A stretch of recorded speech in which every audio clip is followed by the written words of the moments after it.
Hello friends, once again welcome back to my channel. दोस्तों, मीशो के share की bumper listing आज हुई है और बम्पर लिस्टिंग के बाद आई है पहली brokerage report. Brokerage report issue price से 51% तक ऊपर चढ़ सकता है शेयर। जी हाँ दोस्तों, सही सुना आपने, अभी भी इसमें और चांसेस हैं और शेयर 81% से ऊपर चढ़ सकता है। तो आइए इसके बारे में जानते हैं, वीडियो में एंड तक बने रहिए और अगर चैनल पर नए हो तो चैनल को प्लीज़ सब्सक्राइब कर लीजिए आईपीओ और शेयर मार्केट से रिलेटेड जानकारी पाने के लिए। तो आइए इसके बुलिश टारगेट जानते हैं और इसके बारे में पूरी डिटेल जानते हैं। मीशो ने बुधवार को यानी आज शेयर बाजार में शानदार एंट्री ली है। कंपनी का शेयर 46% प्रीमियम पर लिस्ट हुआ था और इंट्राडे का में तो ये 60% तक उछल गया। तो 60% तक का इसमें उछाल आया। आईपीओ को निवेशकों ने ज़ोरदार रेस्पॉन्स दिया और ये 69 गुना सब्सक्राइब हुआ था। अब लिस्टिंग के बाद brokerage house choice institution equities ने मीशो पर कवरेज शुरू करते हुए स्टॉक पर बेहद बुलिश व्यू दिया है।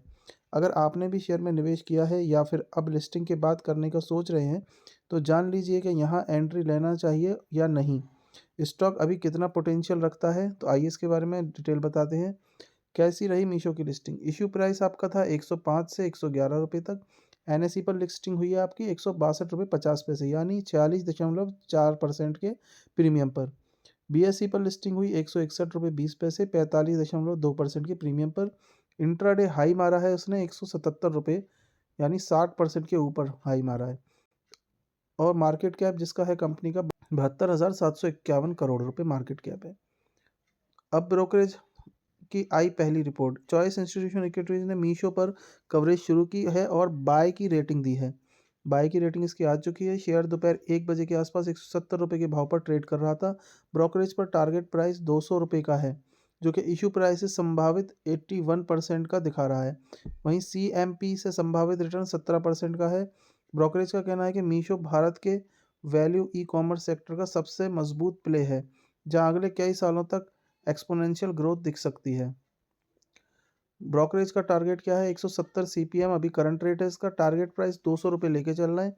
Issue price band, issue price से पोटेंशियल कितना दिखा रहा है? 81% का आपका इसमें पोटेंशियल अभी और है। CMP से 17% पोटेंशियल।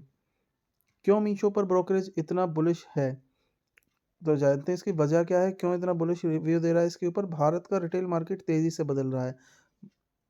FY25 में 83 लाख करोड़ से बढ़कर FY30 तक 123 से 135 लाख करोड़ पहुंचने का अनुमान है, यानी 8 से 10% CAGR की ग्रोथ है। भारत की प्रति व्यक्ति खपत अभी चीन की तुलना में सिर्फ 15 से 20% है, तो आगे और बड़ी ग्रोथ की गुंजाइश है। ऑर्गेनाइज तो आइए एक बार इस पर पूरे पॉइंट में नज़र डाल लेते हैं। भारत में रिटेल मार्केट तेज़ी से बदल रहा है। मीशो ई कॉमर्स की सबसे बड़ा दावेदार है। यूनिट इकोनॉमिक्स, कॉस्ट स्ट्रक्चर और मोनेटाइजेशन मजबूत। अगले 3 साल में मजबूत ग्रोथ। FY27 में EBITDA पॉजिटिव। वीडियो आपको कैसी लगी कमेंट बॉक्स में ज़रूर बताइएगा मुझे, और चैनल पर अगर नए हैं, शेयर मार्केट से जुड़ी जानकारी चाहते हैं तो चैनल को सब्सक्राइब कर लीजिए। वीडियो को एक प्यारा सा लाइक कर दीजिए। जाने से पहले दोस्तों डिस्क्लेमर सुन लीजिए। ये वीडियो सिर्फ एजुकेशनल पर्पज़ के लिए। अगर आपको किसी भी IPO में अप्लाई करना है या शेयर मार्केट में इन्वेस्टमेंट करना है तो अपने फाइनेंशियल एडवाइजर की सलाह ज़रूर लें। Thank you for watching, bye.